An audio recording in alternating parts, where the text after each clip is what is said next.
One day, Eugenio Giusti said to himself, "This is it. I don't want to be serious anymore. Life needs to be fun." And he started his journey moving from a life based on control and fear to a life based on flow and trust. My name is Thorsten Lüdecke, and this is the Wisdom Qigong Podcast.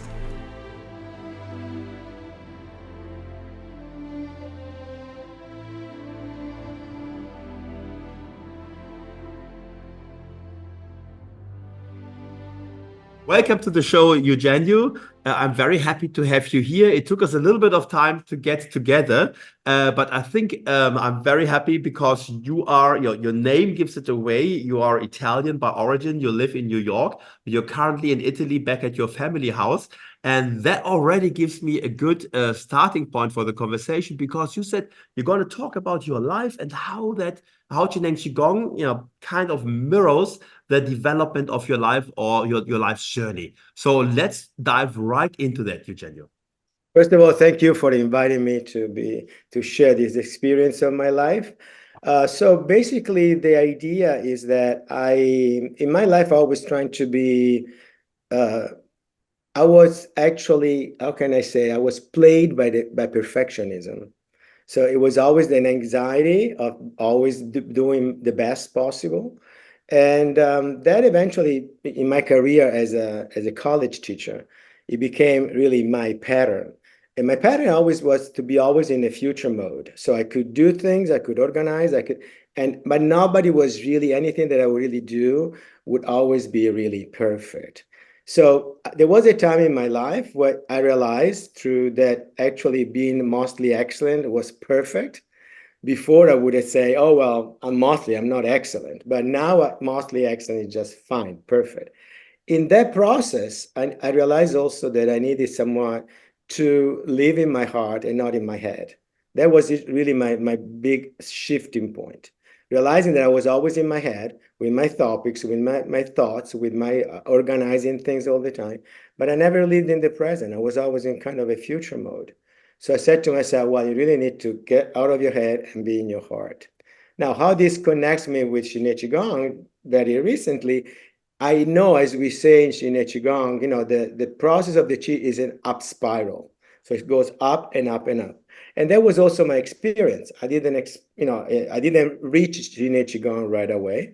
But through the years, I ended up with the intention to really be more in the present and live with what I felt. I came also to the conclusion that I really needed to have fun. Life needs to have fun. And it's interesting because when I was saying that with my colleagues at the college, they were like, what are you talking about? Fun? Fun is not serious. Exactly. I said, I don't want to be serious. So, But your students must have loved the idea, right? right. My students, well, actually, it's interesting because my student on one side, they were trying to follow the pattern, always being serious because it's a very high class kind of college. And I was trying to lead them into having fun. So I said, when you come here and you have to say, oh, how you doing in Italian? This was Italian class. Say, how you doing? They would say, oh, I'm okay, but blah, blah, blah, blah, blah. All negative, I'm stressed. So I said, flip it over. Say, I'm stressed, but actually I'm okay. All is good. So that kind of shift was really fundamental for my life and probably for the people I was teaching to. So as I go along, then I come to Jinet Qigong through the experience of my teacher, Richard Clegg, that probably you know, and Deborah and Richard Clegg. I studied Jinet Qigong with them because they came to my college. And so they were teaching there. And at that time, I was doing yoga and other practices. So I moved into regular, other type of Qigong. And then when Richard I came to Kokolulu and all that experience, then I just followed them. But then I realized in learning more about the theory of Shinya Qigong, I really realized how serendipity. So Richard introduced me to Shinya Qigong, and Shinya Qigong was really telling me what I really wanted to hear, which is it's unified, right? It's not the yin and yang necessarily. It's before the separation. And I truly believe that unity is what really connected my heart with my brain, that my low, my middle dantian with my upper dantian is really what really makes me united, one. And so that was my point. Now, when I'm listening to you, it sounds a little bit like this, as if you knew it all along, deep down. And Shineng Qigong only just gave you an opportunity to uncover that. It didn't seem to me like, oh, this is completely new. It seems like this was waiting, was sleeping inside you. Is that fair to say? Yeah, absolutely. Absolutely. Jinet Qigong for me is the last step and the highest step in this journey.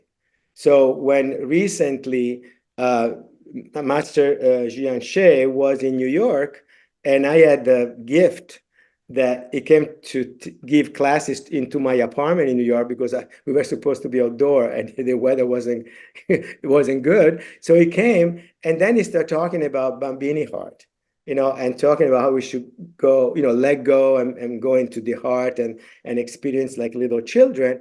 And then I said, wow, this is exactly what I said to myself. You just need to have fun. You can't just waste your time just thinking of fixing or wanting or doing or all of that. No, just be in the moment and be with it. And so Jinet Qigong is really what brings me there and gives me somewhat a theory and a practice to be in it. Now every day, because I'm also retired and I have all the time I want, I spend an hour and a half in the morning doing the practice. And to me, it's the best time of the day. It's like, wow, I can do this. I don't have to run away. And there is a lot of learning within it.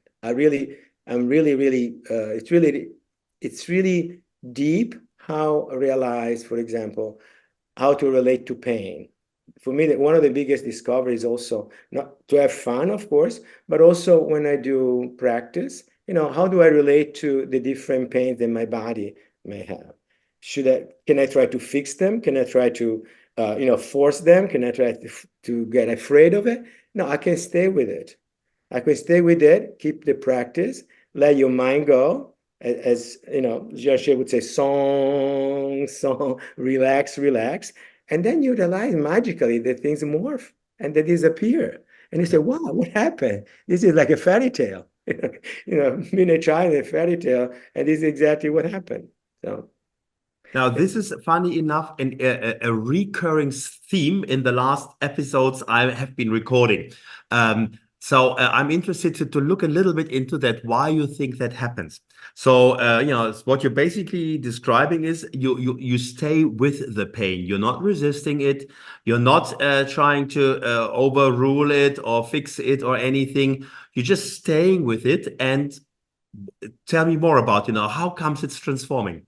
Right, because my MO would be, react, be afraid, and try to fix it. Right. I have the energy, make it disappear somewhat. So do the practice, do this, do that. This is my attitude in life in general. So do things to solve problems and go ahead and keep on going. This way, I'm realizing that if I don't have the fear, if I don't, kind of feed into my fear and I stay with it, it's not, an emergency, Right. so I can just stay there, look at my neck that is sore, feel it, move it. But I realize that the more I think about it, even when I think I try to solve it, like they would say, the chi goes where the mind goes, the chi flows.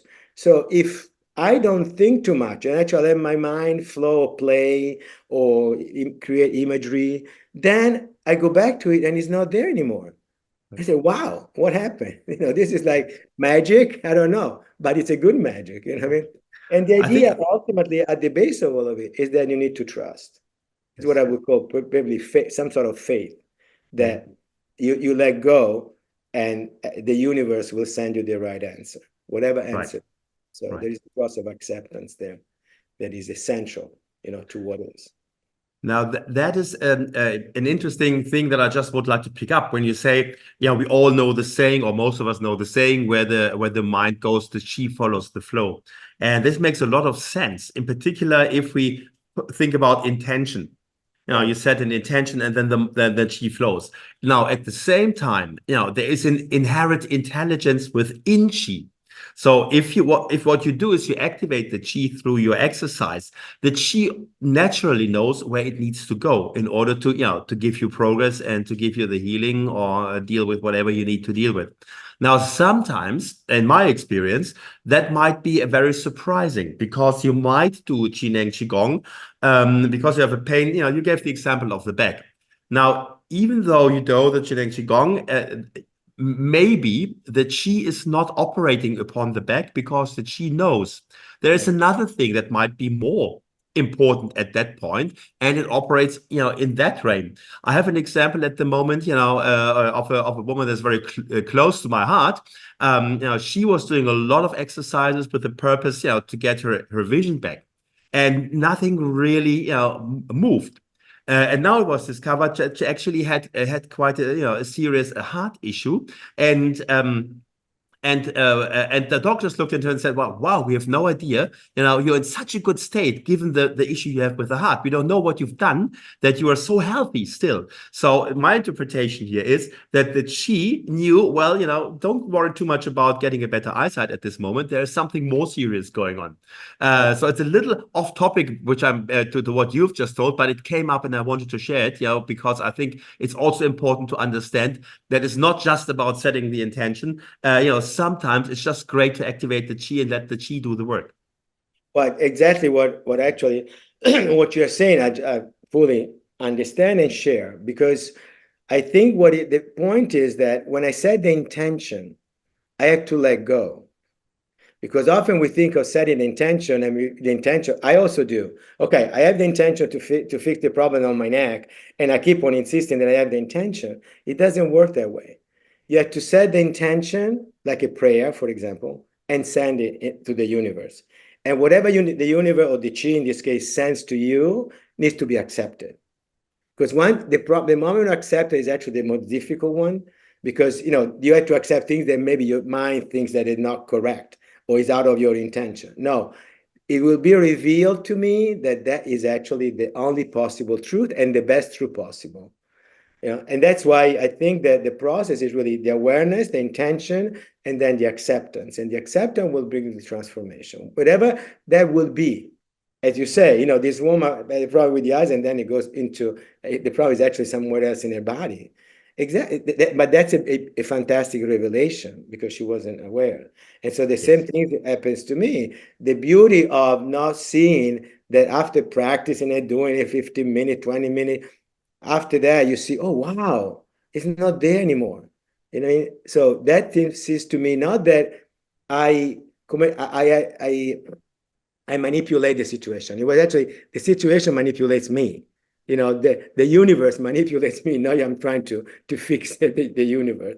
So there is really, to me, as with a person with a Catholic upbringing, there is a very strong element of faith that you have to have in the chi, in the universe, whatever you want to call it, in the spirit, whatever works for me, works saying, some sort of faith, although I'm not, particularly Catholic or practicing and so on and so forth, but that's my tradition.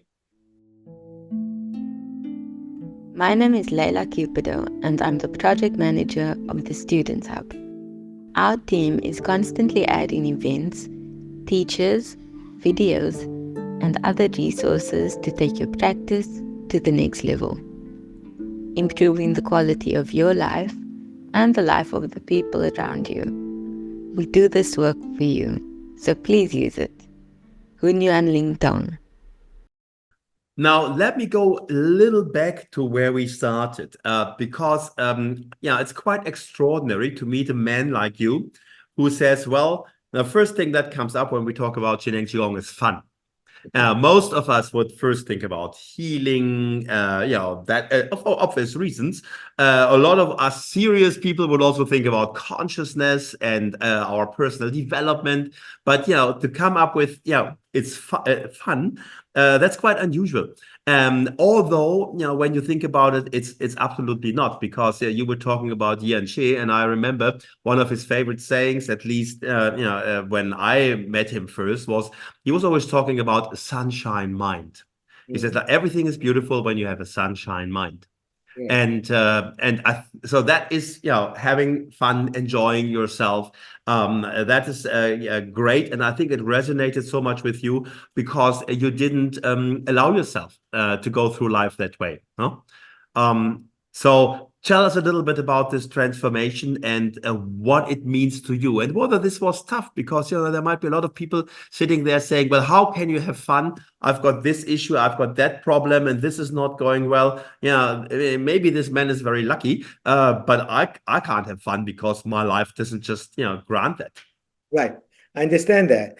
And I can say that maybe I don't have major illnesses or problems, but for example, when I was in Austria, and I was there twice, in the program, I see that the vast majority of people would come in the program at the beginning with a kind of a sad face, and by the end of it, they all smile, and they're all having somewhat of a good time their own way, And I remember last time I was there for the certification, there was a moment when I really was playing to make believe I was a plane, like if I was 5 years old, as I was trying to run to class on time because I was late, And so that's I think this is really a healing process, Yes. Maybe some people can do it better than others, but if I can let go and I can go back to my child mind of being in the present and play with what I have around me, then I see that for me, it's definitely transformative. But I have a friend of mine, dear friend of mine, that came to Austria, and she's still with us, practicing now all the time. And I remember when I suggested her to come, she had a lot of physical issues, and her mind was always like, a little sad. Now, every time I see her, because we have sessions all the time on Zoom, she's always smiles. You know what I mean? Yes. So that's the transfer. It's a fundamental transformation, because even if I still have the pain, but I smile to it. My pain is not the same. I don't press it on it. I make it lighter. So I'm not saying that, and in a way, I think I will allow the body and the mind to heal. Right. Instead of pressing it, compressing it, and preventing, because I want, I must, I do, I have, and all of that. I need, and all of that. That's my point. Transformation and growth. And how does this show up in your life with your friends? Do people recognize that? Oh, but by the way, when you did the transformation, you were still working as a college teacher, right? No, I've been retired for 3 years now. Yes. When I begin the very beginning. Oh yeah, Yes. I was in the middle of the pressure of the college and the life of the administration, which is not, that's the bad side of being a professor. The good side is you deal with students and you have a good time with all this young mind.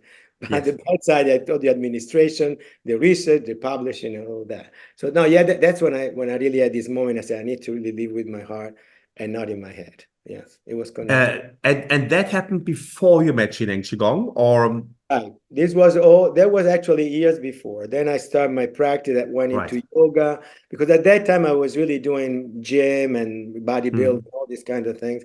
And then that was really compacting me. No, I say, I need to flow. The other point for me is flow. In my life now, I just need to flow.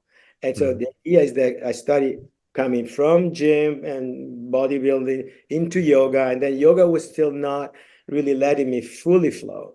And then I discovered Qigong, and then I discovered Yin Qigong, which I think is the ultimate, for me, it definitely is the best of it is my direction. I don't have any other goal at this point in my life. They just go in that direction. And my intention every day is to flow, because my tendency is to, not to, so working on the possibility of flowing. So let me ask you that question. Do you miss being miserable? Well, no, definitely. I'm very grateful for what I did, because I was there for 30 years, and it couldn't have been a better place for me, because my little department, my Italian department, was colleagues, and we were nice, and with each other, we could, little community. And I have beautiful students, which some of them are still in touch now. But no. The academic environment, no. Really, no, because it's all in the head. See, I tell you a little story. There was a student of mine that I'm still in touch with. She came in. She was petite, from Kenya, with a big bow flower on her head, with a smile, 180-degree smile, and she was adorable. And she came to my class, and one day she was sad, and I said, "Oh, what's going on? Why are you sad?" "Oh, yeah, I know, because I go around campus and I smile all the time, and people think, and the student thinks I'm crazy." Yeah. And I said, "No, no, you continue to smile. Don't worry about that. You are the good one. They are like the one that have issues." And they do. My students used to come to me and they say, "Okay, tell me what to do. I do it well, and you give me a good grade." And I say, "It doesn't work that way. I come here, I give you something to work on. You work it. We do it together. We discuss it. And then if the college wants a grade, we can even give you a good grade. It doesn't matter. Right. Because the education is my purpose.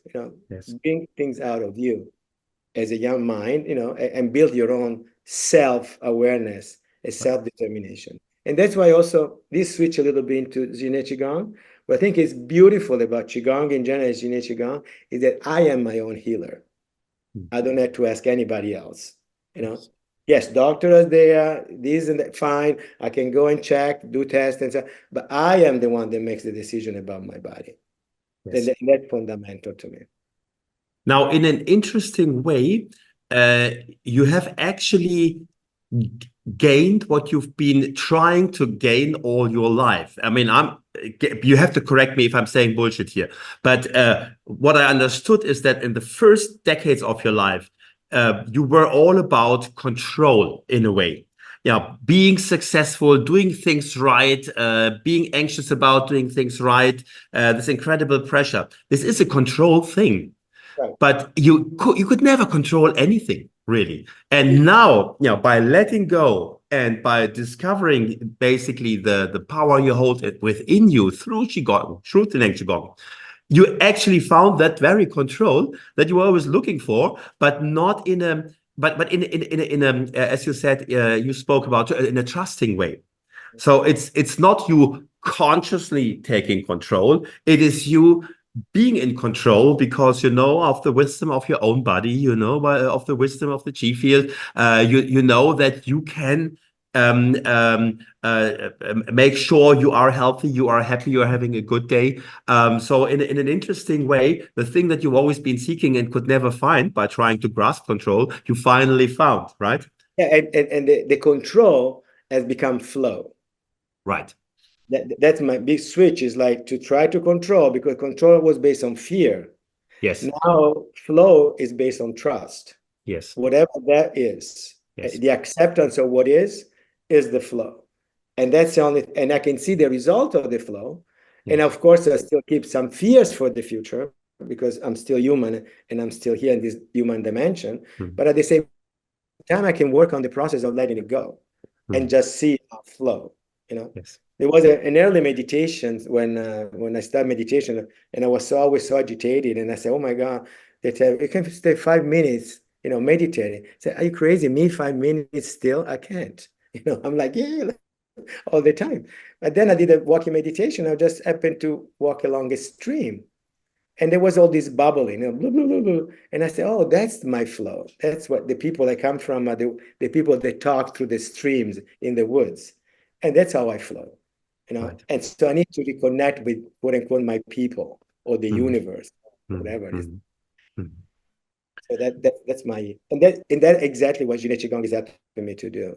And when you talk, when you mentioned earlier the example of the student that comes to your office and says, "Tell me what I need to do so I can get a good grade," and you said that's not how it works, you were basically explaining the same thing, because what you were basically suggesting to the students is, let's enjoy the beauty of the Italian language. Let's learn it together. Let's have fun while we're doing it.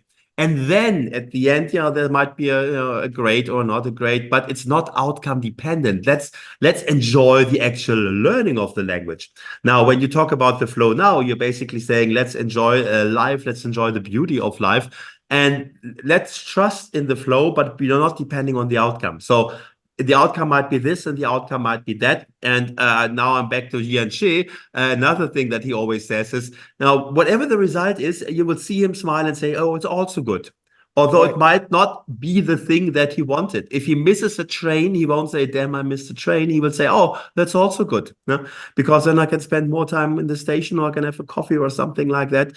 So the outcome doesn't matter to him. He just, yeah, whatever life brings up, he's perfectly happy with that. Right. And in fact, I notice is what I call plan B. Okay. Plan A is Right. the one I make, in my Yes. mind, the planning, the organizing, and plan B is what comes.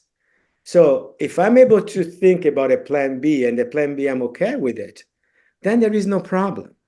There is no agitation. There is just being with the flow. Whatever comes, you take it and thinking and appreciating. And that's probably the best things that could ever happen to you, to me in this. It's the best thing that, even just waiting for a bus, for example, what I mean, to be late. And then there is a bus D and bus A, I have to take for D. And I say, okay, well, how long I have? I have 15 minutes.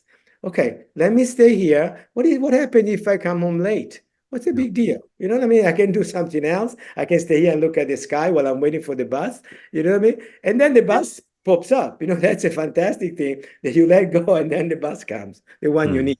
And then you get home on time and everything is fine. You know what I mean? But you need to be on that state of mind of letting it go and let, the chi of the universe work their magic. Because that's what we are. We're just a bunch of energy that floats with all the rest, you know what I mean? And so, just be with it. But, also we are human. So, there's a way of acceptance that we are limited. We think with one brain, we have a brain and a heart. So that's also a process of acceptance, because I could go in the direction, oh my God, we are so human, we are so bad, blah, blah, blah, blah. No, I'm human. I come from a source. I'm in this dimension. I think I have some sort of service to do in this dimension. I will go and I will, after a while, I will go back to whatever dimension, and that will be great.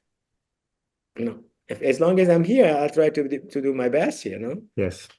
with myself first, and then with everybody else around me. That's why I'm doing now that I'm certified. I'm also doing some sessions with friends and things. And, I can see, I bring these ideas to them, and they practice, how to relax, how to expand, how to flow, and they seems to be quite receptive, to that. And so when you said you're certified, you're talking about being a certified Hunyanshi therapist, right?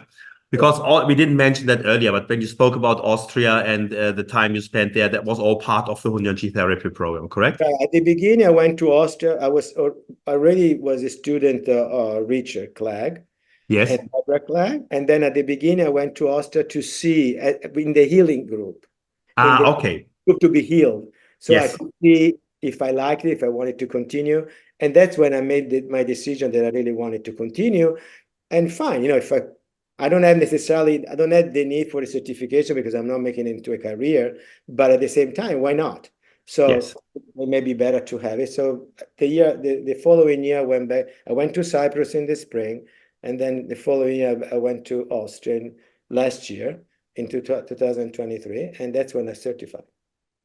And I mean, you've got some great skills because you've been teaching all your life. So I think it's great to combine that and to say, well, why not? I had these insights in my life and I had these learnings in the Hunyanshi therapy program.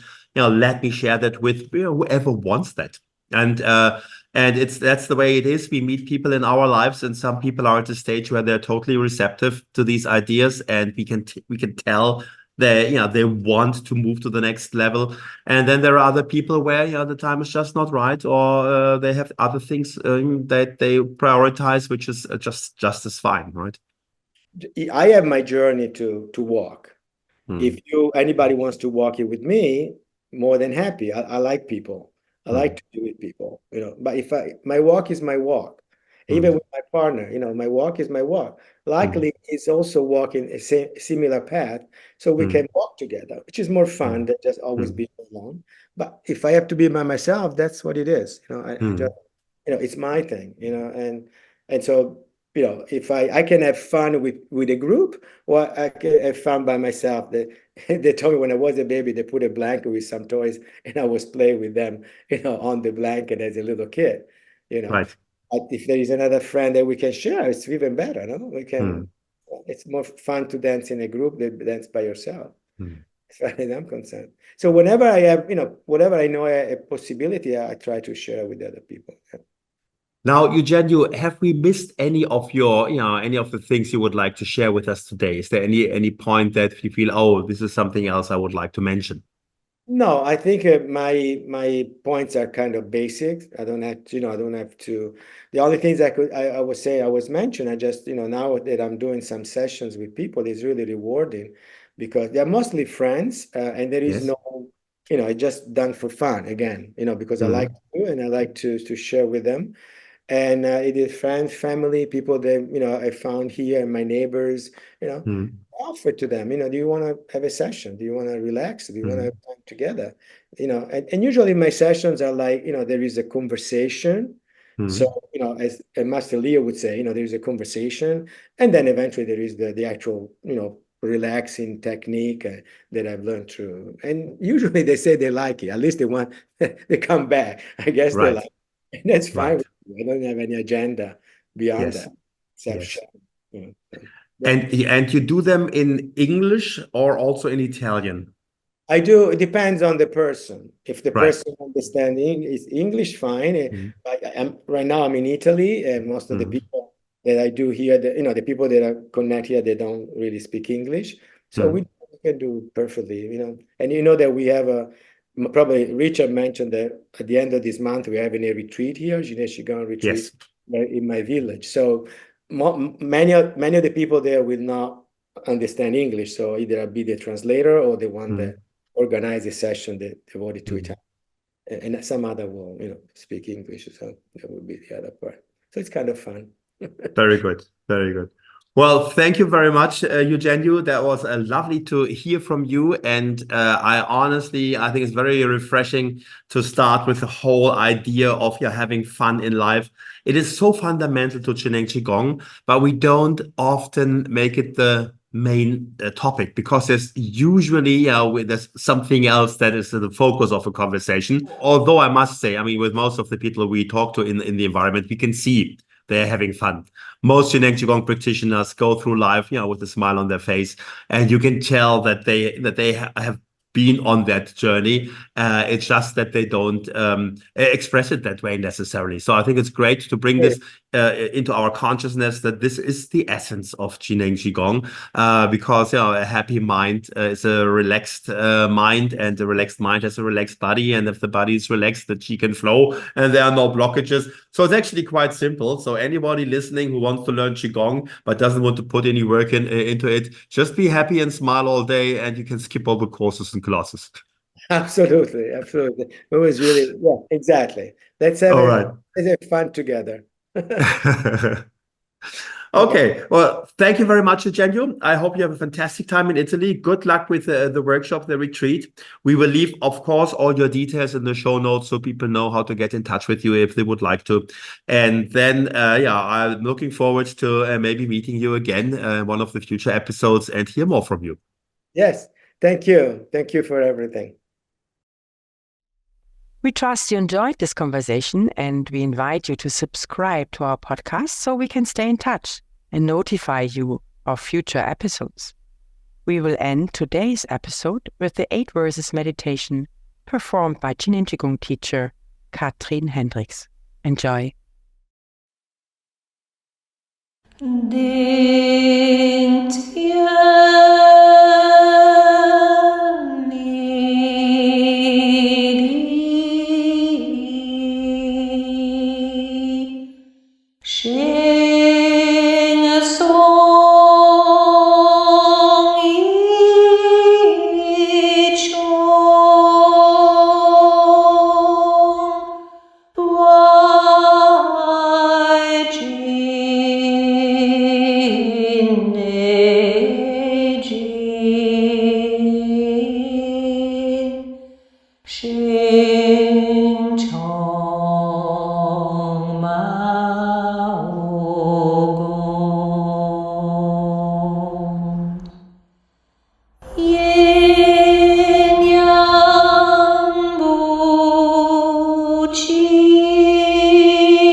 Shen zhou zai gong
To get your free ebook on the 8 Verses meditation, please check the show notes below.